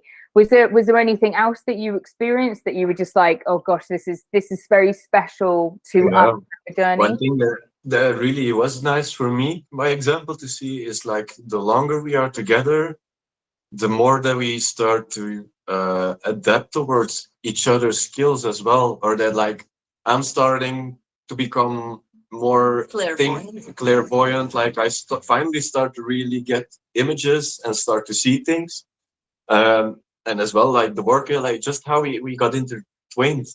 Like I'm starting to do things that you were doing. You start to imply things that I was doing, and like we really like we're becoming one. Almost complementing the things each that you other. learned are also becoming a part of my skill set, and the other way around as well. Because before, like the way he was describing it before, I kind of see it like the tree of life, and he's the roots and I'm the crown, and I'm all very open and connected to angels, extraterrestrial beings, ascended masters, stuff like that, like all the higher beings. That's like when I need help, okay, let's talk, and I go up immediately. But with him, it's like all rooted on the earth, like the spirits that are connected to the earth. And now that we're together, it's like I'm benefiting from that anchor point, and because I have that anchor point, it's like my channel that's like this now is this wide, and I can pull in even more angelic frequencies because he's grounding me. And because I'm able to bring in more and connected, he can benefit from that, and he has a bigger connection to the like the higher realms. So we are now kind of mixing and combining our gifts. Yes. Yeah. That's why my training has been basically the foundation of everything. Grounding. It's been everything for my whole learning sequence now. And she was the one that's been all the way open, and now it's becoming like a tree, you know. Yeah. My whole spiritual journey, I've had people telling me, you need to ground more, and I'm like, I don't know what, when I was younger, I was like, I don't know what that means. But I think me and Debra kind of like you say, we're up here. I almost feel like my whole life has been like I'm in a balloon, you know, a balloon that's tethered to the earth, and that tether goes very, very long a lot of the time. And I forget, like, I'm down here, I'm rooted in the 3D. So part of my individual journey, I suppose, has been finding some of that more kind of 3D groundedness, and kind of actually trying to come back into rooting myself back into the earth, which I think part of, like I said, with the journey with ayahuasca, where they were kind of like, you know, you need to put your roots in more than trying to grow your branches up high. Because this is the thing, the higher you grow your branches, if the roots aren't there, you just topple over. You know, you become unstable. And that's been my experience quite a lot of the time, because my roots aren't going down as far as my branches are going up. And you find that sometimes you can get quite unstable. I've found anyway that I can get quite unstable sometimes in my own spiritual practice, because I'm too far out there and not enough down here. So that's something I've been working on. A question for you, Debra. I know that as somebody that has PTSD and has had relationships that are traumatic, same as myself, I found that through those relationships, I became very masculine, and I came into my masculine energy significantly more because of a protection. And I find this is very common for a lot of women. A lot of the women I work with that are traumatized, they are sitting in their masculine energy, and there is no feminine because the feminine feels dangerous, but the masculine feels safe. Do you find now that since you've met your like twin flame and you have like your divine masculine counterpart, do you feel like you're able to be more in your feminine era now? Yeah, and that's been a process as well. Like I said before, it's so connected to this whole collective feminine that does not feel safe. But a lot of like what I did was okay, because I was so open and trusting with my ex-husband, and I didn't like, he was the main source of income. I didn't have a real job. I babysat other people's kids for money. I had like an in-home daycare with 2 or 3 kids, and that was how I made money. But because I was like trusting this person, like, oh yeah, this is my husband. And then I was in my feminine, and I was creative. I was doing all kinds of creative stuff. I was very like, I felt good, I felt safe, until of course he started abusing me and he betrayed me and blah blah blah and all of that. And then he left, and well, I left, and that's when I was like, okay, I'm not gonna have this happen to me ever again. I'm gonna make money. And I think I was very much well, I was not completely in my masculine, because I was very creative, intuitive. I was painting, so all of that is feminine energy. But because I was very action driven, I wanted my business up and running. And in that aspect, I was very masculine. But I feel like that was necessary, because my business shot up out of the ground, out of nowhere, like in a year time, because I was just determined and devoted to do it. And there was no choice. No. I'm talking about still in Belgium. Before I met you, I was like, this is my life. And that was my life. I lived for the work that I was doing. But then, because I had 2 kids, I had to be kind of in my feminine still, because I was a mother. But I had the shield of protection around me. Like, nobody's going to hurt me, because I take care of my own money. I take care of my own emotions. I take care of how I feel. I'm not going to have any man ever have such an influence on me that I'm not going to be protected. But there was no healthy masculine energy in the picture back then. No, because you had to fill in the gap yourself. Because I was my ex in Belgium, he was not really fulfilling the balanced masculine role.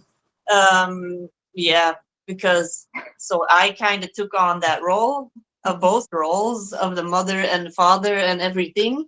But then, because he was in the picture, so what is going to happen for a lot of females in the twin flame connection is that they're going to notice that this man is there and he has all the masculine energy and he's ready to do his work and be the man and take care of all the masculine stuff. And you're going to be like, who are you? What are you doing? I do this stuff. I do this stuff. I do all of this. I've taken care of this my whole, like these last 3 years. I can do this alone. I don't need your help and all your stuff. I just be here and I love you and all that. But I was trying to do everything all on my own, because I thought if I do everything on my own and he abandons me, then I'm not going to fall into this black hole of depression again, like last time. But that's the thing. They're going to force you to really trust the unknown. And then all this post-traumatic stress is going to come up. And that's actually that shield that you have around yourself, is just all of this post-traumatic stress, because you don't ever want to feel that again. Yeah. And it's very, it's terrifying to have to break it down. And that's what I went through 2 weeks ago, when I was throwing stuff. I threw all my oracle cards and I was just throwing and so everything, because I was angry. I'm like, God, what have you done? Like, what the hell is this? Fuck you and your stupid cards. I'm not working for you anymore. So that's what happened.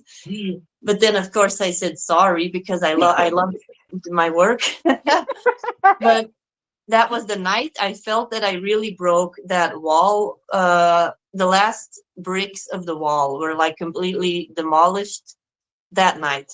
And so I want people to understand, when you're in this twin flame union and you have these emotional outbursts, don't judge them, because you're doing a lot of work reprogramming your subconscious mind. Yeah, it's a big journey. So where do we think this journey is going to go next with you guys? Do you have a pathway, or are you just following your intuition, or what's your plan as twin flames? Yeah, we've been navigating on intuition, but we do have a clear goal. So this year we did a lot of work with our daughter as well, who had her influences of all the trauma as well. Yeah, because she was also traumatized, and she has post-traumatic stress from being in that situation. Of course, in the US, she was 3 years old when we left.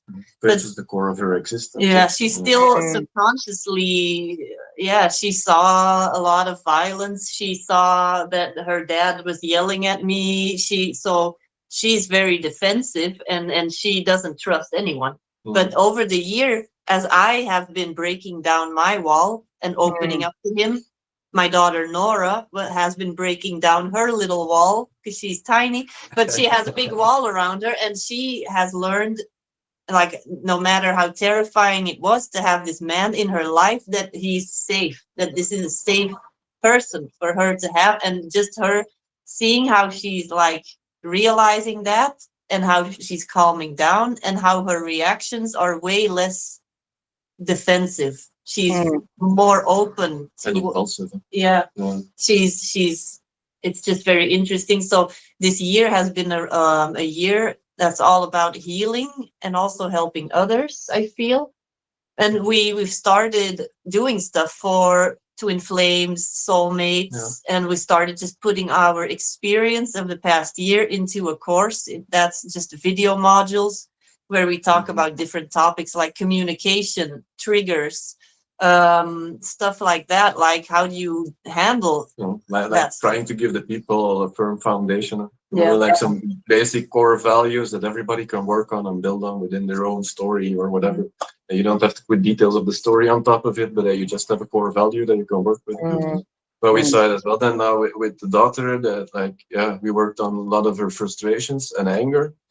That kind of brought us to the insights that she actually missed her part of the family in America. Like now we've been working very hard to make sure she's able to go back to America, that she can like meet up with a part of the family there, and that she can still see her grandmother before she goes. Yeah, because she wanted to spend the holidays there. She wanted to go there for Christmas. And for me, that was a really big step in like allowing her to go back.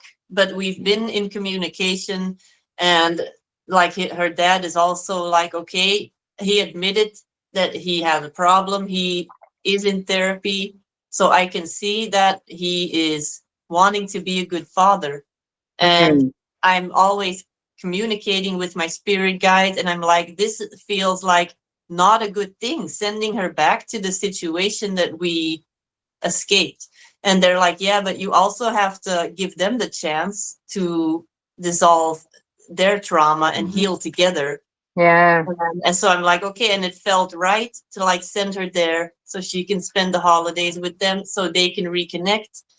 And he's also with another woman, so he's with somebody else. And she has a sister. Yeah, she has a little sister in the US, so it's going to be nice for her. So the next step for us is really focusing on our work and on how we can pour all of this into guidance for other people. And we also really want to do our own work. We want to like have 50% of our work be geared towards twin flames or sacred union, soulmates. And then 50% we really do our own work.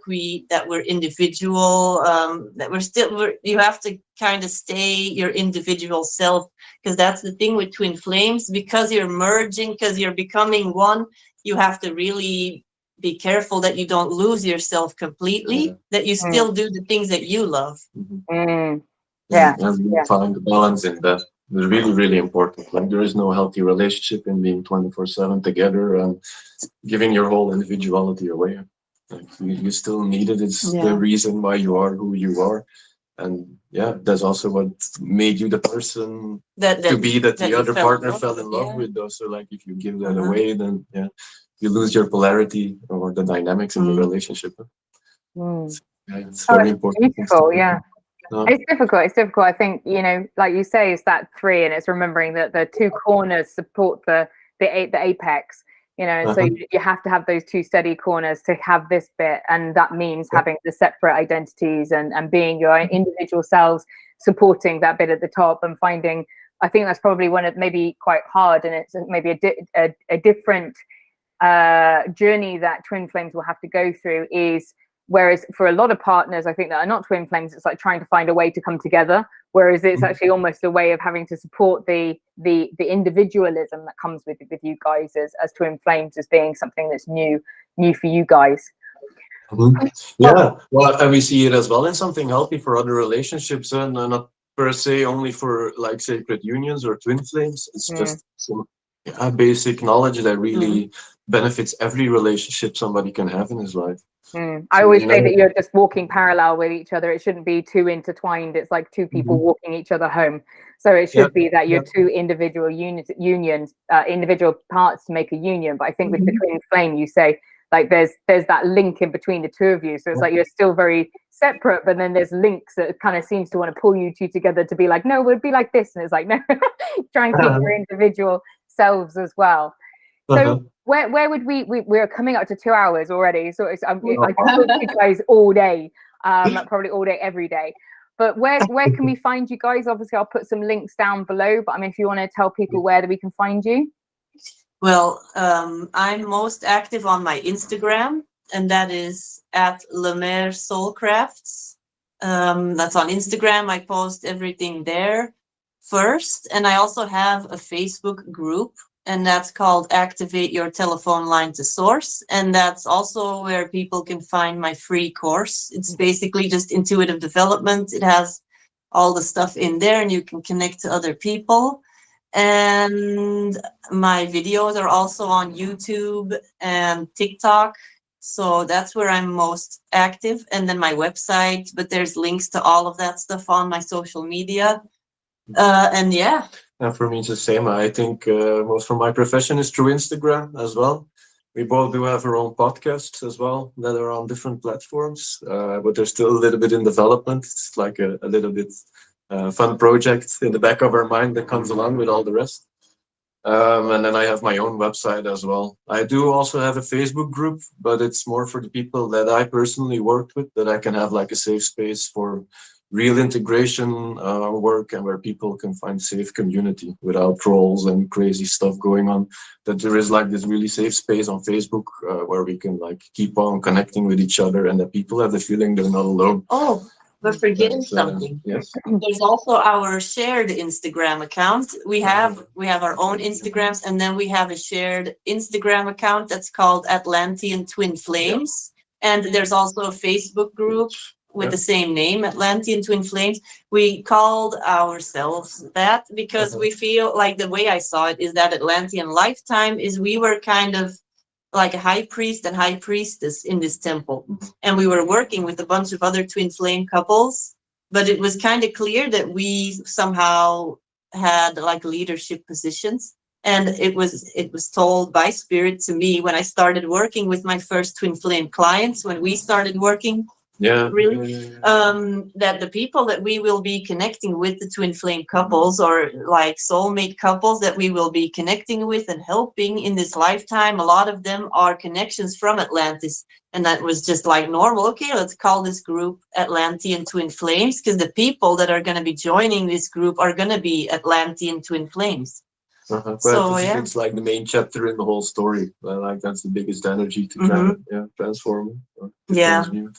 So, and I feel like that whole frequency of Atlantis is coming up again collectively to be looked at, and all the stuff that went wrong in Atlantis, we are being given the choice to make a different choice. Yeah, but we're going back into this collective energy here. Like you see it globally now as well, that like this struggle between technology and the natural way of life, that or you go further in separation or you come back in balance. Yeah. And it's like this sport that they've been talking about, you know. So there really is some big changes coming. Yeah, I think we're all in. I think for certainly the people who are kind of spiritually connected have been feeling this for the last 5 years, of this kind of choice that's going on. And I know sometimes I'll get a bit of fear and I'll touch base with Debra. She's like, don't worry about it. Sometimes she's like, I'm not sure. I'm like, don't worry, everything's fine. So we seem to be like, whenever we're keeping each other in balance, which is nice. And obviously now you're here too, Nick, which is lovely to meet you.